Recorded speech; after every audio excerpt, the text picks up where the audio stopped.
Σε όλους μας αρέσει η ταχύτητα, οι αγώνες, η ένταση. Για να βλέπετε το κανάλι μου, μάλλον έχουμε ένα ίδιο πάθος, το μηχανοκίνητο αθλητισμό. Αυτό το πάθος όμως έχει ένα τεράστιο αρνητικό. Θέλει λεφτά. Πολλά λεφτά.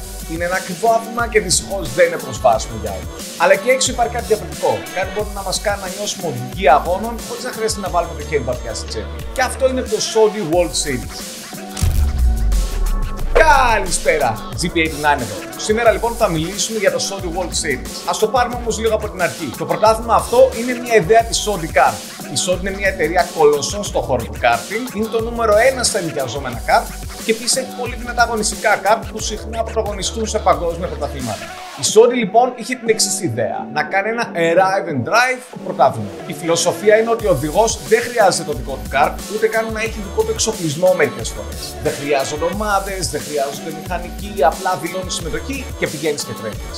Ναι, είναι τόσο απλό και μετά θα σας δείξω τα βήματα για το πώς μπορείτε να πάρετε μέρος σε τέτοιους αγώνες. Το κόστος αυτών των αγώνων σε σχέση με κανονικούς επαγγελματικούς αγώνες είναι απλά αστείο. Στη Θεσσαλονίκη αυτή τη στιγμή αυτοί οι αγώνες έχουν κόστος περίπου στα 40 ευρώ και με αυτά τα 40 ευρώ κάνεις 5 λεπτά practice, 5 λεπτά quali και 20 λεπτά αγώνα.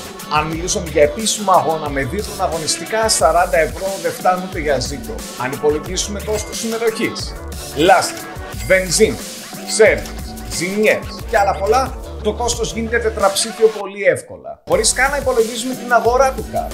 Ποιες πίστες μπορούν να κάνουν όμως τέτοιους αγώνες?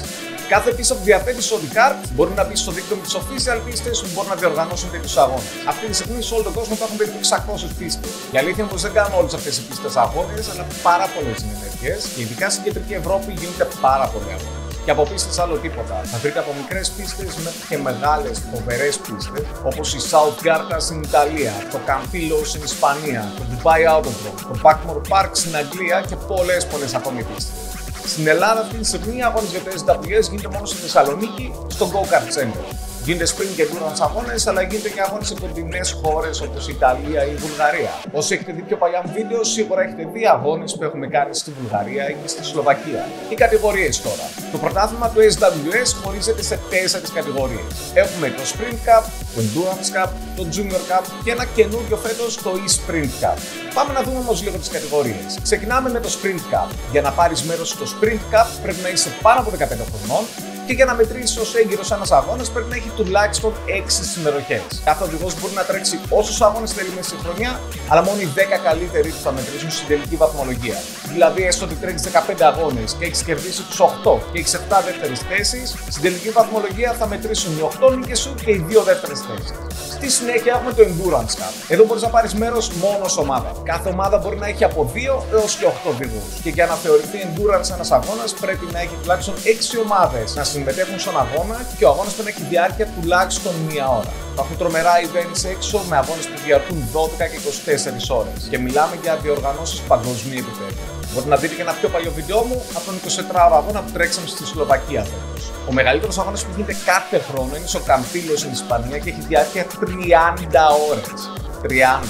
Στη συνέχεια έχουμε την Junior Cup κατηγορία. Εδώ ισχύει πάνω κάτω ό,τι ισχύει και για το Sprint Cup, αλλά είναι για παιδιά ηλικίας από 7 έως 14 χρονών. Και το e-Sprint Cup που προσθέθηκε φέτος είναι μια νέα κατηγορία, είναι πάλι Sprint με τη διαφορά ότι θα τρέχουν με ηλεκτρικά kart. Η βαθμολογία. Πάμε λίγο να δούμε το περίπλοκο κομμάτι, βαθμολογίες. Στο site της Saudi μπορούμε να μπούμε και να δούμε διαφορετικά rankings. Υπάρχει η βαθμολογία της πίστας, η εθνική βαθμολογία και η παγκόσμια βαθμολογία. Όπως μπορείτε να φανταστείτε, στη βαθμολογία της πίστας θα δείτε τους βαθμούς από τους συμμετέχοντες που έχουν τρέξει σε μια συγκεκριμένη πίστα. Στο εθνικό ranking από κάθε χώρα και το παγκόσμιο είναι όλοι οι οδηγοί μαζί από όλο τον πλανήτη και είναι χιλιάδες. Το πώς βγαίνει η βαθμή είναι σχετικά περίπλοκο και δεν θέλω να μπερδέψω αυτό το βίντεο, αλλά μπορείτε να το δείτε και μέσα από το site της Saudi. Αν είναι πιστεύω ένας αρκετά δίκαιος τρόπος βαθμολογίας. Πώς παίρνω μέρος? Πρώτα απ' όλα θα πρέπει να μπείτε στο site της Saudi και να κάνετε εγγραφή ή να κατεβάσετε το application. Η εγγραφή στο site είναι δωρεάν. Κάνοντας εγγραφή θα ζητήσετε να διαλέξετε και μια affiliated πίστα. Εκεί βάζουμε την πίστα που σκοπεύει να τρέξουμε τους πιο πολλούς αγώνες. Για μας στη Θεσσαλονίκη φυσικά η επιλογή είναι μία, βάζουμε το Go Kart Center. Στη συνέχεια πρέπει να έχουμε το νου μας, να μπαίνουμε κάθε τόσο να βλέπουμε αν η πίστα μας έχει ανεβάσει κάποιο event, κάποιον αγώνα. Όταν βρούμε έναν αγώνα στον οποίο θέλουμε να πάρουμε μέρος και να τρέξουμε, πατάμε το κουμπάκι που λέει Pre-Register. Ωστόσο, καλά είναι να διαβάζουμε τις πληροφορίες που μπορεί να υπάρχουν από κάτω, γιατί μερικές φορές μπορεί να είναι αναγκαία η προπληρωμή και κάθε πίστα έχει τον δικό της τρόπο για να διοργανώνει αγώνες. Για τους endurance αγώνες είναι λίγο διαφορετικό. Εκεί μετά τη δημιουργία του προσωπικού προφίλ θα πρέπει να δημιουργήσουμε και μια ομάδα. Αυτός που θα δημιουργήσει την ομάδα θα είναι ο διαχειριστής της ομάδας, ο admin, και μέσα στην ομάδα μπορεί να υπάρχουν μέχρι 8 οδηγοί. Αυτό δεν πάει να πει ότι σε κάθε αγώνα πρέπει να τρέχουν 8 οδηγοί. Μπορεί να τρέξουν όσοι θέλουν να πούμε. Τι μένει μετά, να πάμε στην πίστα και να τρέξουν.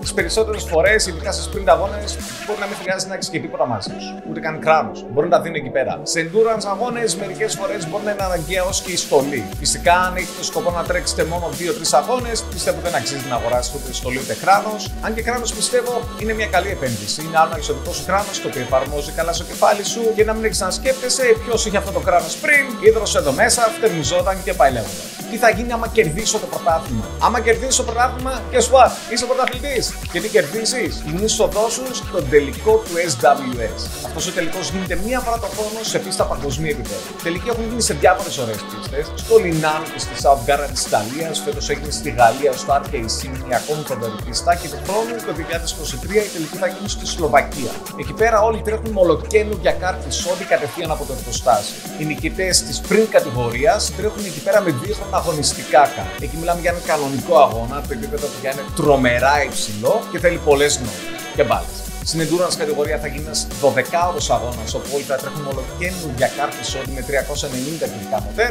Στην junior κατηγορία μετά θα είναι με 200 κυβικά μοτέρ, και για την sprint κάποια ηλεκτρικά δεν γνωρίζω παραπάνω εκεί πέρα. Τώρα μην γελιέστε, επειδή μιλάμε για νοικιαζόμενα κάρτ, δεν μιλάμε για χαμηλό επίπεδο. Κάθε άλλο είναι πάρα πολύ ψηλό επίπεδο. Οπότε όποιος περάσει να περιμένει να πάρει και το ξύλο. Και για να σας προλάβω, όχι, η συμμετοχή δεν είναι δωρεάν. Κάθε άλλο είναι ακριβή. Είναι ένας από τους λόγους που εγώ κι ας βγήκα πέρυσι πρώτος στη βαθμολογία στην Ελλάδα, δεν πήγα τελικά να τρέξω τελικό. Ίσως κάποια άλλη χρονιά. Αλλά αυτό πραγματικά δεν πάει να πει τίποτα. Εγώ προσωπικά συνεχίζω και τρέχω αγώνες γιατί μου αρέσει όλο αυτό. Ο μηχανοκίνητος αθλητισμός δυστυχώς ποτέ δεν θα είναι φθηνός και ποτέ δεν θα είναι τζάμπα. Αλλά για μας που όλο αυτό μας αρέσει και το αγαπάμε, αυτό το πρωτάθλημα είναι ό,τι καλύτερο για να παίρνουμε κάθε τόσο μια γεύση ενός αγώνα. Είναι μια δόση αδρεναλίνης. Μέσα από αυτό γνωρίζουμε και καινούριο κόσμο. Και μάλιστα κόσμο που μοιράζεται το ίδιο πάθος. Δεν το κάνουμε για κάποιο απότερο σκοπό, ο στόχος είναι ένας. Να πηγαίνουμε να τρέχουμε αγώνες και να περνάμε καλά. Και φυσικά να γινόμαστε μέσα από αυτό καλύτερο οδηγοί σιγά σιγά. Καλά, τέτοιο βίντεο δεν έχει κάνει ούτε Sony, έτσι. Sony, ακούτε εκεί πέρα, ψυχηθείτε τίποτα. Τόσο πρόμο σας κάνω. Αυτά λοιπόν για το Sony World Series. Αν έχετε οποιαδήποτε άλλη απορία, γράψτε ελεύθερα κάτω στα σχόλια. Χαρά μου να απαντήσω ό,τι απορία έχετε. Και τα λέμε στην πίστα.